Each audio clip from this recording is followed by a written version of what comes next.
Our following speaker has more than 20 years of experience in information technology, including designing information security programs, responding to complicated cyber incidents, and enhancing information security. He'll be speaking about the evolution of cyber investigations. Please welcome Ted Theisen, the Senior Managing Director at Ankura.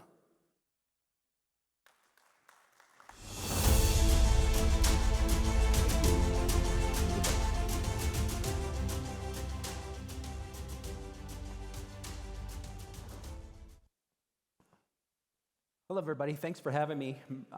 Honored to be here. And again, my name is Ted Theisen. I'm a Senior Managing Director at Ankura Consulting, where my firm provides a wide array of services. I'm responsible for the Cyber Threat Investigations and Expert Services team, where we essentially have three different service offerings: comprehensive and complex cyber investigations, all threat intelligence services, and expert testimonial services. And prior to my work at Ankura, my career has been almost entirely investigative. I began as an application developer, database administrator back in Omaha, Nebraska, back in the States, for an online brokerage. And I was kind of thrown into information security because I was promoted to become an outage analyst. And so I was doing information security in the mid-90s before information security was very cool. And then in the early 2000s, I joined the FBI, where I worked as a special agent and investigated cybercrime for the duration of time that I was with the Bureau. Focused on criminal computer intrusions, but also worked a fair share of cyber counterintelligence, cyber counterterrorism as well. And additionally, after I left the Bureau, I spent a year at the Obama White House as his branch chief of cyber integrity, where I still worked in an investigative capacity, but it was more along the lines of e-discovery and insider threats, like investigating data leaks from classified systems to unclassified systems. And I've been in the private sector ever since. Today, I'm going to talk about the evolution of cyber investigations, and I think because of my background, it gives me kind of a unique perspective on how cyber investigations have evolved, but also just how cyber threats have evolved over the past 20 years or so. And this is the agenda. I'm going to end my presentation with a case study, but as I was putting this presentation together, I found it was interesting to look back on one of the first investigations that I worked when I was a special agent and to think how markedly different the response would have been today based on how things have evolved. And so we'll address that at the end of this presentation. And I'd love to start my presentations. I've been stealing this quote unshamelessly from Director Mueller. He was the director of the FBI when I was there. And he said, there are only two types of companies, those that have been hacked and those that will be. And I used to say, and I still believe, that I think what Director Mueller meant to say was there are only two types of companies, those that have been hacked and those that don't realize they've been hacked. Because in my cynical view, I think every company, every organization under the sun has been breached in some form or fashion. But as I was putting this presentation together, looking towards the future, I think what this quote should actually say is there are two types of companies, those that have been hacked and those that are identifying when and how they will be hacked. And I think that kind of sums up the gist of this whole presentation, because there's so many ways that a lot of the presenters have already discussed on how we can proactively conduct incident response and not just look for indicators of compromise inside our firewalls, but look outside. And so I'm pretty excited for the future of incident response. And in the early days of cyber investigations, cyber threats, and they were very non-sophisticated by today's standards. And it's kind of unfair to say that because A, it was 20 years ago, and B, the threat actors didn't really need to be sophisticated. And an example of that, when I was working as an application developer at the online brokerage and quasi information security role, I remember having tell people on my team to be on the lookout for email attachments. And the way that information security, or the way that the threat actors were obfuscating the payload in email was simply changing the name of an executable file to readme.txt.exe. And very non-sophisticated, but they didn't have to be sophisticated back then because it worked. Inevitably, somebody would click on that. Incident response back in the early days was very reactive. There was nothing proactive about it. There's overly broad preservation of evidence. I remember going into companies when I was with the FBI, companies that had been breached, and in an effort to preserve evidence, we would shut down servers, workstations, so it was very disruptive to corporations. And I'm still an advocate of over-preserving evidence, system logs, et cetera, but it's not, you should not have to stop your business if you're in the middle of a cyber incident, and I'll get into that a little bit more later in this presentation. The TTPs, the tactics, techniques, and procedures that were used by the threat actors was much more of a shotgun approach back in the early days, kind of a wide net was cast by the threat actors to try to harvest as many victims as possible, and again, not very sophisticated. I listed out several viruses and worms in the early days that I was exposed to. The I love you virus, I love that virus. It was back in 2000, very unsophisticated, again by today's standards, but it caused $10 billion in damages around the globe. And similarly, My Doom in 2004 caused $38 billion in damages, and propagated just by reading the address books and contact lists of each of its victims. And so very, very unsophisticated by today's standards. And so before I discuss a little bit more about how incident response has evolved over the years, I'd like discussing how cyber threats have evolved. Threats have become much more sophisticated. And as I mentioned in the early days, it was kind of a shotgun approach in general from the threat actors. It's much more sniper-like, with today's threat actors. Very targeted and more stealthy. And one of the biggest changes with the threat actors today is there's been a premium on persistence and staying resident in your infrastructure as long and as silently as possible is what I'm seeing today. Even with ransomware threat actors, in the early days of ransomware, it was more of a smash and grab operation where the threat actors would just break the glass in the front of the store, grab everything they could take, and then run away. But with a recent ransomware case that I was working at Ankura, I remember negotiating with the threat actors. The CIO of the company only wanted to pay a very low amount for the decryption keys. And so we were telling the threat actors, this is the company's bottom dollars. This is all they've got. And the threat actor responded to us, got frustrated with us, responded with a screenshot of an email within the CEO's business stating what their insurance policy would cover. And that the dollar amount was much higher than what the CEO was saying was his bottom dollar. And so that just demonstrates that persistence is key with all threat actors now, especially with the ransomware threat actors. We're seeing exfiltration with all of the ransomware actors cases that we're working, and they're probably staying resident in your infrastructure for a couple months before they actually push the button on encrypting your data. And so as the threat actors have evolved, cyber investigations have evolved in kind. The modernization of the tools has been incredible.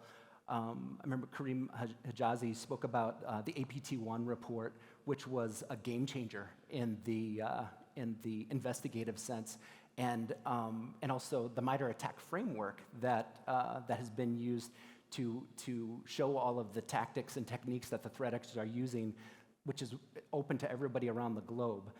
So the modernization of the the tools, like what I wouldn't have done back in the early days of investigating cybercrime if there was endpoint threat detection and threat intelligence tools, managed detection and response, user behavior analytics, the list goes on and on. But the most incredible transformation, in my opinion, has been the prevalence of threat intelligence. Just the amount of intel that's available to everybody out there on the open source internet and the dark web has really transformed cyber investigations. Organizations and nation states, they're able to identify in a programmatic manner what threats are being posed to their organizations. Like just the little things, like identifying which credentials from your organization are out on the dark web, with your, especially admin level user IDs and passwords available in the open. So if you can find that user ID and password and change it before the threat actors do, you can imagine how much better position you'll be in.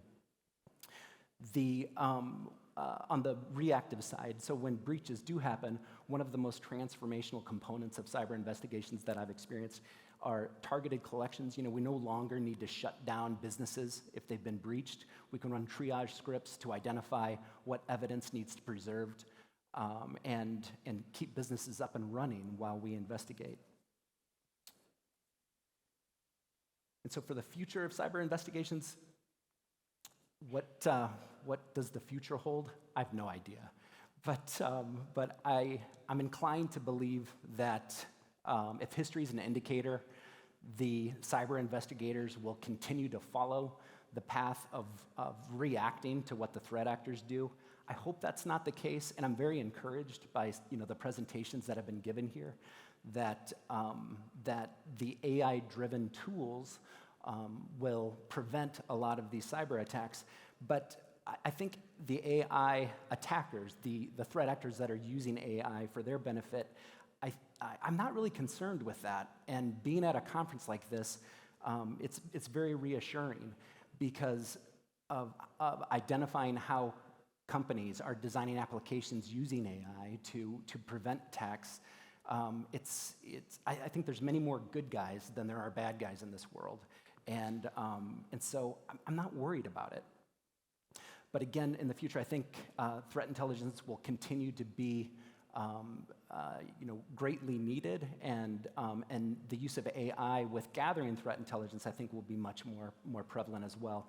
But along the lines of how AI is being used for bad purposes, especially with social engineering, with SMS smishing, and with deepfakes, videos and voice, I think there'll be a premium placed on simply information security awareness in the future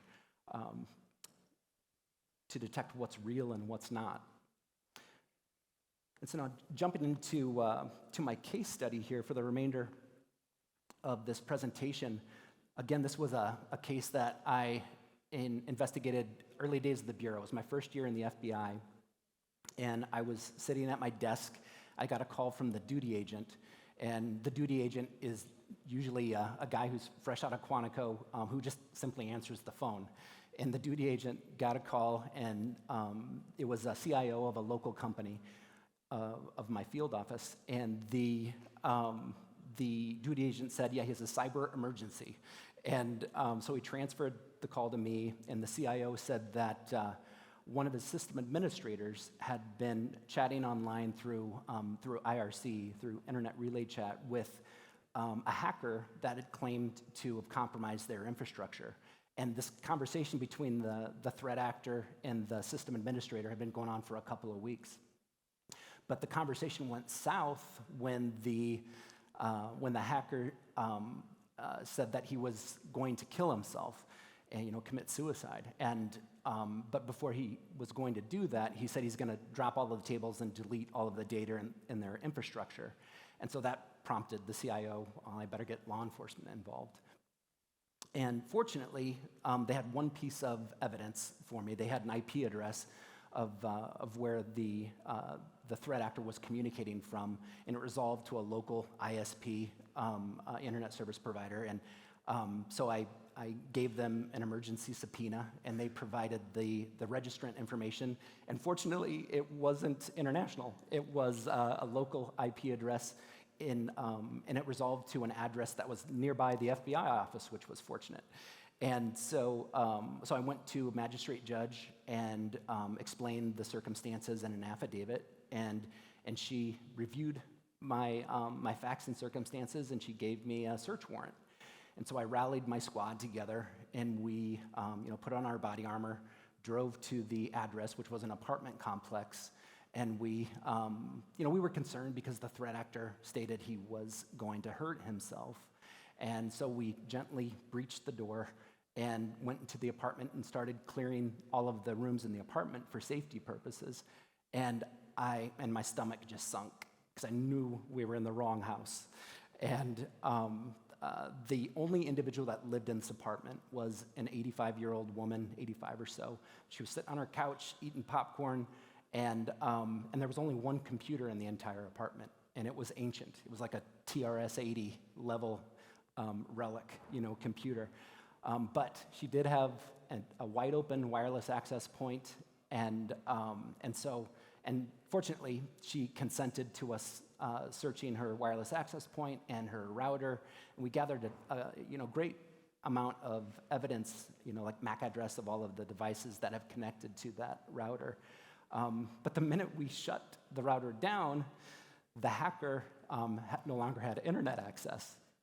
And so directly across the hall, an individual who definitely fit the profile of a hacker walked out of his apartment, because he had no internet. What else is he going to do?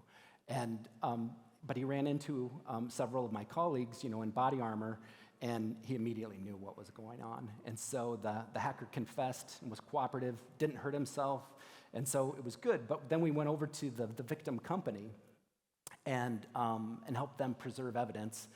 We had to shut down a bunch of their systems, because we were concerned at the time that the hacker may have put some cron jobs into the infrastructure as time bombs, effectively, to delete data after his planned demise.